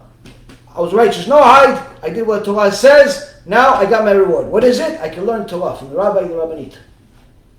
God says, before the wicked Noah, the wicked among them, the wicked in Ishmael, the wicked in Edom, they're going to subjugate you. They're going to hurt you. But don't worry. In the Messianic Times, the best of them are going to be your employees, if you will. For in this world, the nations of the world torment the people of Israel. But regarding the Messianic future, the Holy One, blessed is He, said, I am destined to feed the wicked nations from their own flesh and to make them drunk from their own blood. This is actually also in Isaiah 9:19. What are the punishment for the Nazis, for the haters, for the anti-Semitic, for the desecrators of the Torah? HaKadosh Baruch Hu is going to bring famine to the world at the time of Mashiach, so much so that people are going to become cannibals. They're going to eat their own kids. They're going to eat their own people, and so they're going to eat themselves. They're going to eat themselves. Why? As a punishment for going against the Torah. As a punishment for hurting Am Yisrael. And it's actually a Zohar that says that HaKadosh Baruch Hu will reincarnate all of the evil kings throughout all of the generations to be in the last generation. And it's very interesting that you actually see some of the world leaders, you compare them to some of the statues or pictures of past leaders, and you see, boom, it's like, wow, that's him. I saw some pictures of Obama, looks like Paro, the guy from Russia, Putin, looks like, I believe, one of the people from Greece or Rome, and so on and so forth. But not like, identical. This may or may not be the case with them, but the point being is, that's one of the prophecies. The Kadosh Baruch Hu will bring back Nebuchadnezzar, will bring back Paro, will bring back Titus, will bring back all those people for the last bit of punishment. Thus it's stated, and I will feed your tormentors their own flesh, and they will become drunk in their own blood, on their own blood, as on sweet wine. Then all flesh will know that I am HaShem, your Savior and your Redeemer, the Mighty One of Yaakov. There's also Isaiah in verse 26, 9:26. See here, Rabotai, when a person understands that this world is not a world to have be the center of attention for your social success, monetary success, good looks and so on. There's no problem with being successful. There's no problem with doing good things. No problem. But you cannot turn your success into the center of attention. Unfortunately, today in the generation is very different. In the old days, you could literally have a multimillionaire living next door to you for 25 years and you wouldn't know. You wouldn't know. Why? The guy's humble, he drives the same Toyota, the same Hyundai for 20 years. He's got 15, 20, $30 million in the bank, but you would never know. I remember when I was on Wall Street, I started doing business with some people that work for UPS. I met a few people that are drivers for UPS, drivers, regular drivers. We're not talking about people that are executives and so on. Drivers for UPS, multi-millionaires. I met one guy that was a driver. He was still driving, making, I don't know, $90,000 a year, $100,000 a year. He showed me his real estate portfolio was worth between $10 and $20 million. The guy's driving a truck, picking up boxes every day. He's got $10, $20 million in real estate. And other things also. And he wasn't the only one. Plenty of them. Millions of dollars. That was like my generation and before. Today, every Joe Schmo, 25-year-old that has a few views on the internet, he wants every paper to know about him. He actually calls himself, hey, hi, listen, are you looking for to do a story on something really good? Like he's his own promoter. He's his own publicist. He wants to be on the news every single 2 minutes. Why? For what? For what? Yeah, because I made $1 million before I was 25. So what? And that's the problem. That's the problem, Rabotai. We have to know that there is a time to be the center of attention and there's a time to run away from it. The vast majority of the time for Am Yisrael, it's not good to be the center of attention. It's not healthy for us as a people to be the center of attention because it actually fuels the fire of Esau and Ishmael. It fuels the fire. And that fire is definitely not good for us. There's nothing good about it for us. When we actually pay attention to what our sages warned us against, Rav Wasserman says it protects us. It gives us the protection that we need to survive those last difficult times in the exile before the Mashiach Tzidkenu is going to come, and with his words he'll destroy the Reshaim. No weapons, no swords, no tanks, no satellites, no atomic bombs. As the prophet says in Jeremiah, "V'ruach sfatav yamit rasha." With his breath, he'll destroy people. He'll say a word. Entire nations that are full of wicked people will die. No weapons, no massive warfare, none of that stuff. What? The Mashiach ben David does not need anything other than the word of HaShem. When a person understands that you have to do whatever you can to not only survive your own Yetzer HaRa, but also survive the Yetzer HaRa of other people that are trying to pull you into their own craziness, their own parties, their own sins, their own craziness, you have to survive it. Why?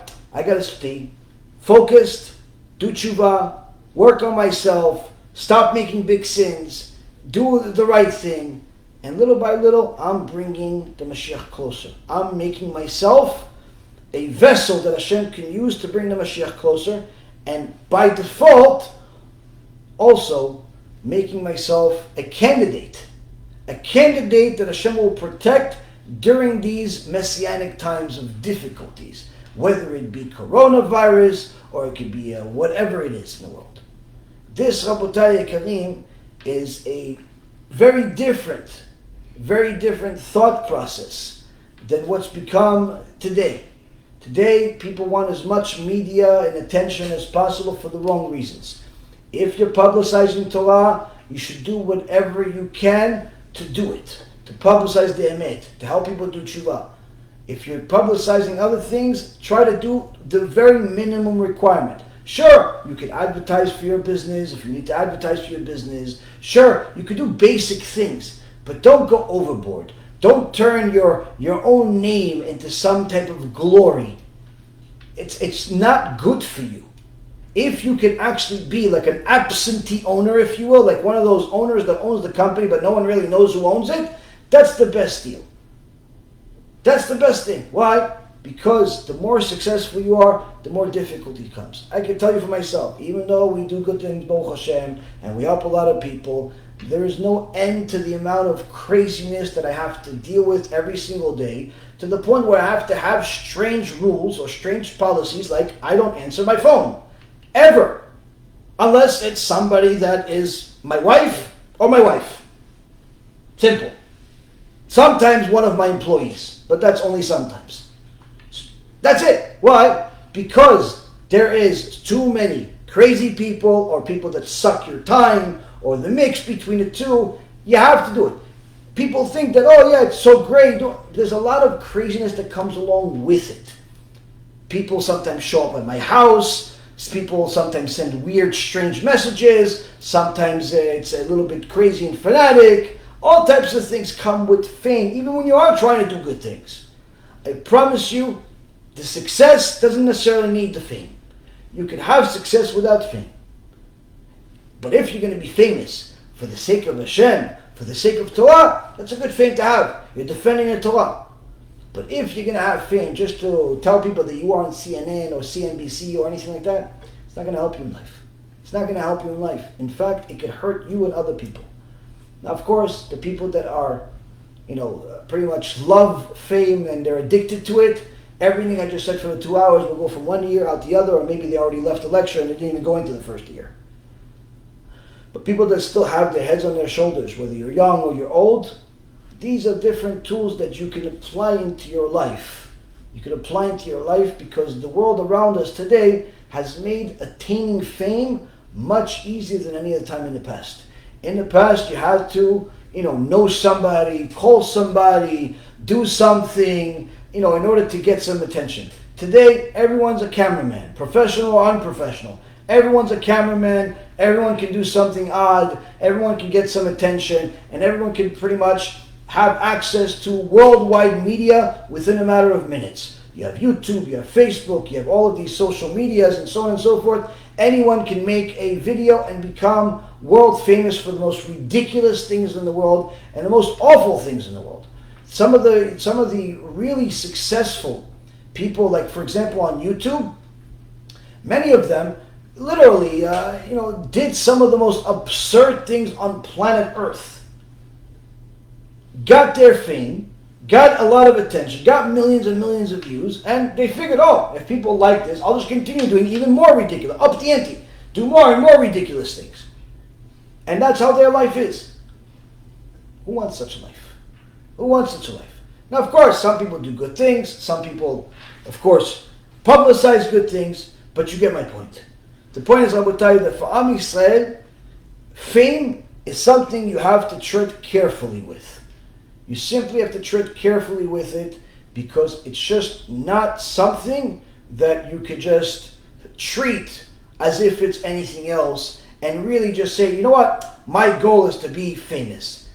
I have some people that I've met where that was their whole life. They didn't even really care so much about the money, or they just wanted fame. This is an addiction, unfortunately, that almost has no cure. It almost has no cure. Of course, if you work on yourself and you understand who runs the world, that can cure it, but that is very hard for such a person because you can get to a point of being delirious. Delirious as if like No, I can be famous, but there's like only one thing holding me back. I just don't know what it is yet.